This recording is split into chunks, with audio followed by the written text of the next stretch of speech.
start first. Firstly, welcome to the subject and let's start. Okay. The liquidity risk for the bank arises from. So liquidity risk. Okay. Where I was just covering this market risk part, right? So that this liquidity risk means basically what it comes as a part of that only. Remember, there are basically three types of risks main in Basel. One is credit, second is operations, and third is market. Okay. Market risk arises not because of your fault. It is because of the fault of some other company, like Credit Suisse failing and all those things. Okay. And remaining two you can control it. Okay. So let's come to this liquidity risk part. Liquidity risk of the bank arises from. Liquidity risk means what? I don't have money to pay my EMIs. That's my liquidity risk. Bank doesn't have money to pay for the depositors. That's the liquidity risk. Okay. So that is known as liquidity risk. The liquidity risk of banks arises from. This was yesterday's homework. This was yesterday's homework. So this I had given you in last lecture. Yeah. The liquidity risk of the bank arises from funding of long-term assets by short-term liabilities, funding of short-term assets by long-term liabilities, funding of long-term liabilities by short-term assets, and none of these. So it was simple. Logic is very simple. See this. This is asset means loans. Okay. And this is deposit. Okay. So what does it mean? Suppose funding of long-term asset by short-term liabilities. 3 years loan of 1 lakh. Okay. Now this 1 lakh 3 years loan is funded by 1 year deposit. Means somebody has deposited 1 lakh with me as an FD and I have given a loan for 3 years against that FD for same amount. So I'll definitely be in the problem. This is a problem, right? Why? Because this deposit guy will come to me after 1 year for withdrawal of money. So am I having that money after 3 years? No. After 1 year? No. Because I have given it for 3 years. So this person will pay me in 3 years, right? So that's why the problem over here is this will be my liquidity risk in case number A. What is case number B? Funding of short-term assets by long-term liabilities. Now again 1 lakh loan. Okay. Short-term assets means 1 year loan by 3 year deposit. So will I be in the problem now? No problem. Why? Because this depositor who has deposited with me, okay, this guy will come after 3 years for withdrawal and this guy is paying me immediately. So no problem in this. See. So funding of long-term liabilities by short-term assets. This is abruptly out. Okay, means ab initio this is out. How can I fund a liability using my assets? Right. I can fund an asset using my liability. I must have some money to give somebody, isn't it? Loan means giving that money. I must have money to give somebody. So how will I have money? Through deposits. So this C is absurd immediately. So what is the answer over here then? The correct answer is A, because this is the problem, right? So A is the answer. Liquidity risk arises from this. Okay. Clear everyone? Simple one. Got it? See here, understanding is important, not just mugging up. Okay. The risk of adverse variance of mark-to-market value, change in market price of interest rate instruments, equities, is called as, means mark-to-market. Now focus on important words. Adverse variance of mark-to-market in market prices means adverse movement of my market prices. It's as simple as that. Adverse movement of my market prices. So that will result in what? Price risk, market risk, translation risk, both A and B. So what does it mean? Adverse variance of my market prices of instruments means, suppose if my bond price here, it all boils down to bonds. Okay. In bonds, what happens if the interest rate goes up? Interest rate. Okay. Then what happens? The price of the bond goes down. Price goes down. Okay. These are always inversely related. Now the problem over here is, if this interest rate goes up and price goes down. See this, what is given? Adverse variance of mark to market in the market prices of the interest rate instruments. Market prices. So if my price of the bond goes down, okay, because interest rates are going up. So I had bought this bond for, let's say, 100, and now these bonds are always liquid. Now the price of this bond is, let's say, 80 rupees. So if I go to sell it in the market, I'll take a hit of 20 rupees. So that is what? That will result in number a price risk, isn't it? And market risk, yes, it will be. Why? Because it is, why did this bond price go down? Because of some external situation like Russia-Ukraine war or COVID. Because of these, the bond prices immediately get changed. Okay, so this is also a market risk. So the answer will be what? A and B both. What is translation risk? Translation risk, okay, type fast in the comments section. Translation, what do you mean by translation? Forget this risk. What is translation?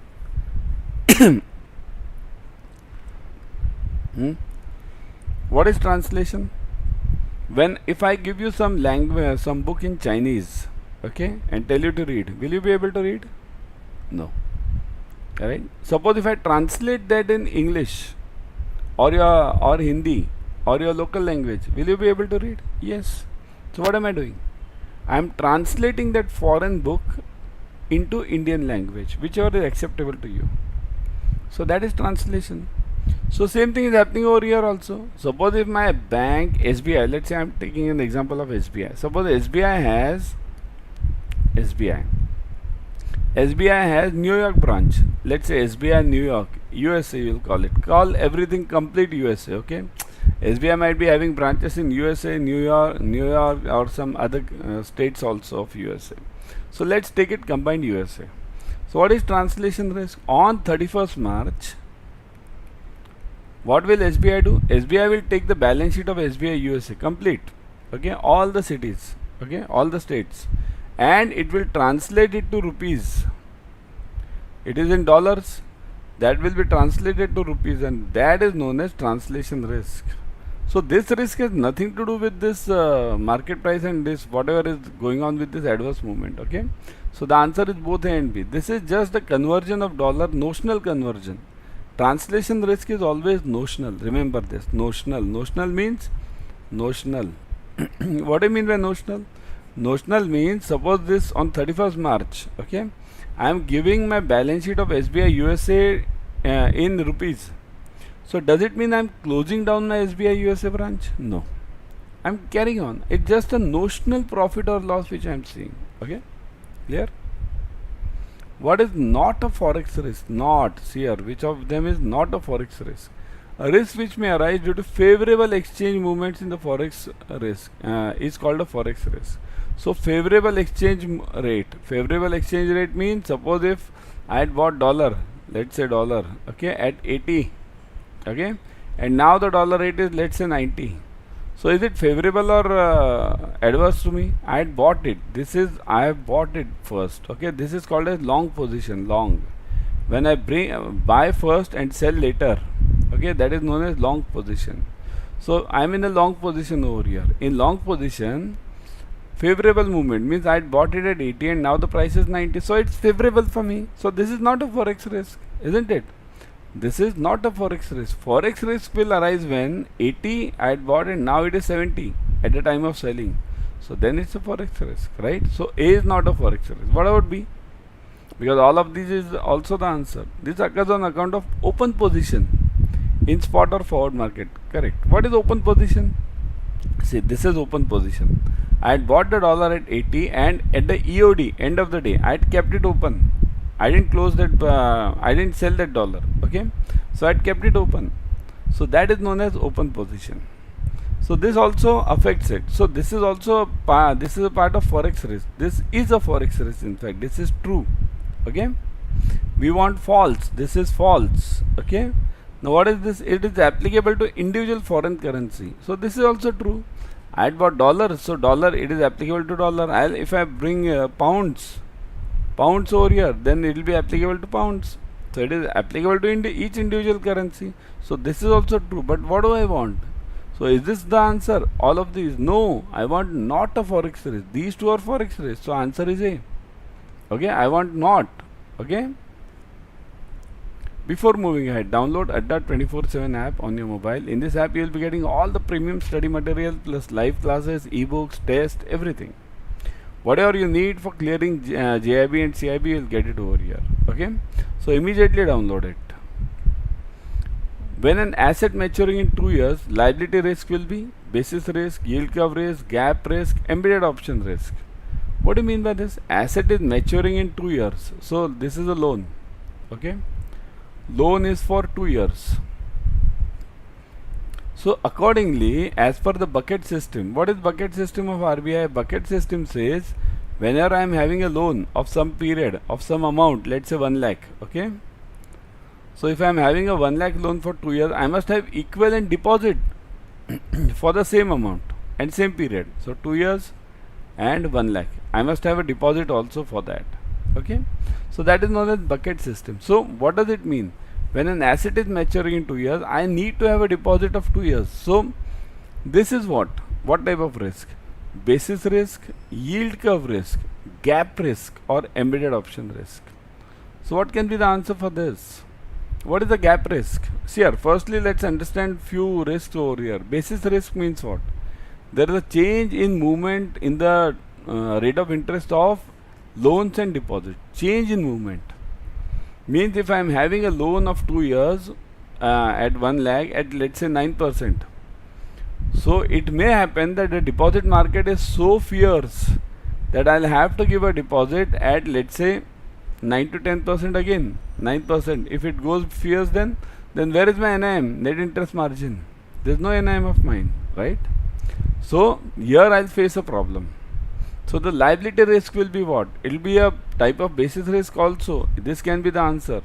Okay, I'll give you one more option over here, E, because there are 2-3 answers which I am seeing. Yield curve risk. Yield curve risk is different, altogether different. It has nothing to do with this this problem. Okay.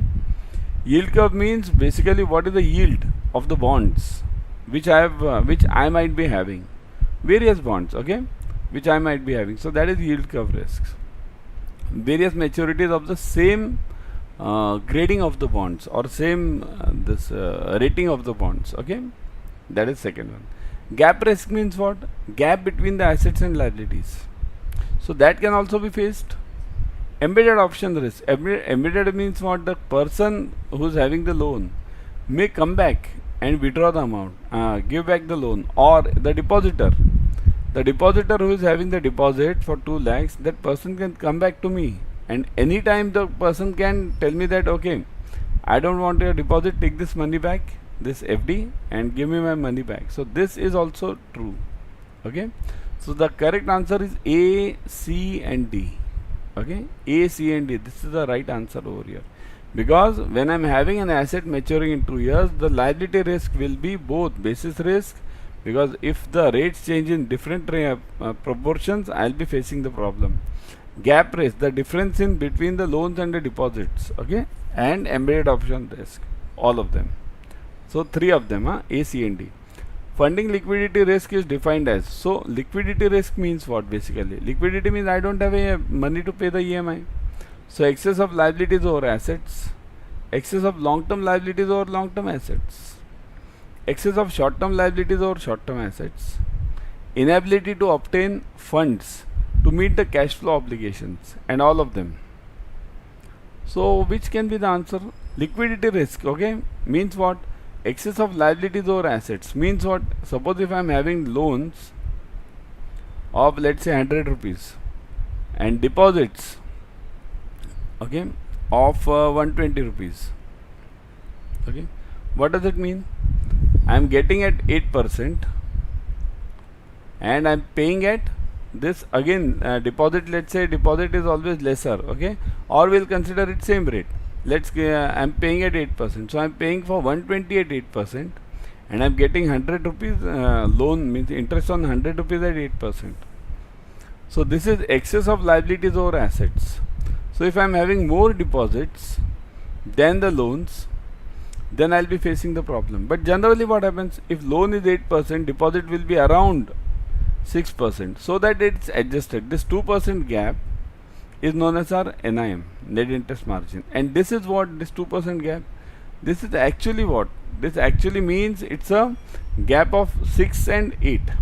So if I am having equal amount of loans and deposits over here, I am giving lesser on the deposits and I am gaining more on the loans. So this generally, this is a trend followed. NIM is generally kept as 2 to 2.5%. So funding liquidity risk is defined as what? Excess of liabilities over assets, long-term liabilities or long-term assets, short-term liabilities, short-term assets. So all of them can be true over here. And inability to obtain funds to meet the cash flow obligations. Here, if I am having more liabilities than my assets, then definitely I will be facing the funding risk because money will go out more. So ABC are true, and that all of these ABC will result in D, inability to obtain funds to meet the cash flow obligation. So the answer is E. Okay. Liquidity risk in bank manifests in different dimensions. Which are these? Means manifest means comes. Okay, comes in different dimensions. Okay, so comes in different dimensions. So which are these? Funding risk arising from the need to replace net outflows, withdrawals, non-renewal of deposits. Means net outflows, whatever deposits are going on or going out, or non-renewal of deposits, whatever deposits are not renewed. So this can lead to my funding risk, right? So A can be the answer. Let's see. Up to you. It's up to you to answer. Time risk arises from the need to compensate for non-receipt of funds. So time risk means basically I don't receive the funds when it is required on time. Means NPA. If any loan becomes NPA, what happens? The main problem is I don't receive the principal and interest, EMI, right? So if I don't get the EMI, or if CC becomes NPA then interest, then in that case what happens? I don't have money to give it to the depositor. So that is also a point. B. Call risk arises due to crystallization of contingent liabilities. What is crystallization? Crystallization means coming of that security, paying cash. That is known as crystallization. Suppose if I am having, let's say, I am the bank, okay. This is my customer. Let's say he is a railway contractor, okay. Railway contractor. Now what happens for food? Let's say food. IRCTC, we have all those food now, and this is railways. So what will happen? IRCTC will tell this guy, you want a contract from us. So what do? You bring a bank guarantee from the bank. So this customer will come to me. He or she will give me the FD. Okay. Based on this FD, I'll give a bank guarantee to this railways. Now what happens? If this guy doesn't perform well, or he doesn't satisfy the conditions of the railways, then railway will come to me as a bank, right? That this was your guarantee, now pay us because this guy has not performed. So once railway asks me to pay, I'll have to pay under this guarantee. So this is known as crystallization. So what can be the option for this? Liquidity risk in bank manifests in different dimensions. So which are these? Net outflows and non-renewal, time risk due to NPS, and call risk due to crystallization. All of these. D, isn't it? Subscribe to Officers Adda 24/7 YouTube channel. In this channel, you will be getting the latest updates on JIB and CIB. Number 1. Number 2, you will be getting free YouTube series. Okay, all the free YouTube series you will be getting on all the various subjects. So subscribe to it immediately.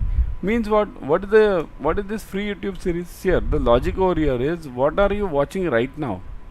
Right now you are watching the same, right? Free YouTube series on similarly on various subjects you will be getting it. Okay, so subscribe to it, click on the bell icon immediately. The features of basis risk are when the interest rates of different asset, liabilities and off balance sheet items change in different magnitudes. So that is basically the meaning of basis risk. What is basis risk? Deposit and loan change in different dimensions, means loan and this is deposit. Okay, so if the rate of interest was earlier loan let's say 9% and deposit was let's say 7%, let's keep 2% NIM.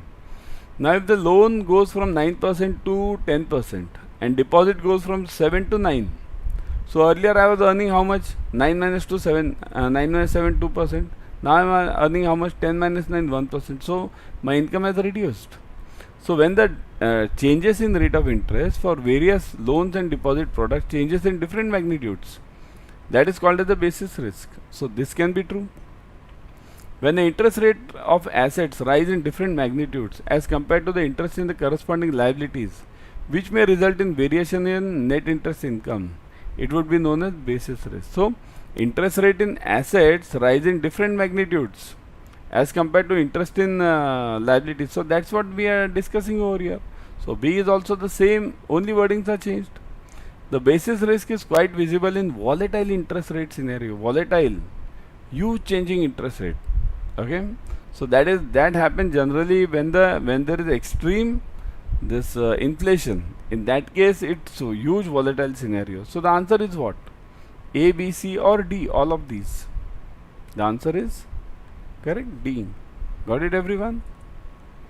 So now, by now all of you might have done the registration. Okay, for those who have not, kindly do it fast. Okay, you'll be applying some charges for that now. So remember, do it fast, because otherwise you'll learn everything, study everything, and you won't register. Then it's of no use. And select the elective properly where you are comfortable with. Okay.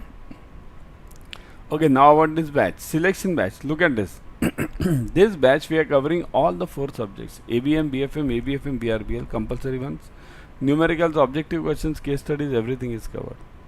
80% of discount is going on, double validity on Mahapack. What is Mahapack? 15 plus batches per subject. Okay, so that is Mahapack. Go for, in fact, I would suggest you should go for the Mahapack because you have 2 months left, right? So use the code Y432, this one. Okay, how to use it? Let me show you. So this, go to Adda 24/7. If you are having the app, go through the app.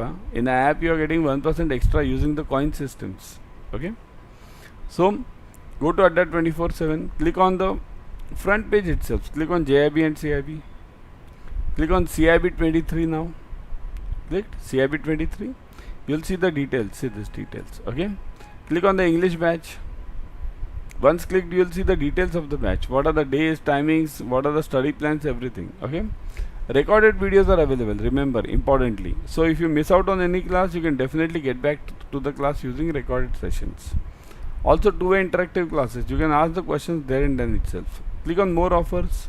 Put the code Y432. Y432. Click on apply. Okay. See this. 80% off. 47,999 means 23,999 reduces to 4799. Such a huge discount you are getting. In fact, in Mahapacks, you are getting 15 plus batches. Okay, you should go for these batches as well as Mahapacks. Okay, say the JIB, CIB, Mahapack. Click on CIB ka Mahapack. See the CIB ka Mahapack. You will get the details. You read the details. Importantly, I'll tell you, validity is increased for 6 plus 6 months. That is only for the offer. Okay, 15 plus batches per subject. You will see the details. Even electives are covered over here. Okay, remember this. In Mahapack, electives are covered. Okay. So that's why I would suggest, because you should go for the Mahapacks, because mainly electives. Okay. Okay. So look at the fees, 76.99. Let's click on more offers. Put the code Y432.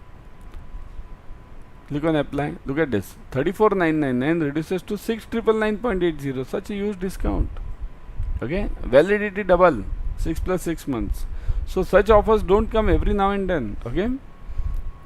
Join the batches, join the Mahapacks, because only 2 months are remaining, and importantly, this is an investment for lifetime, isn't it?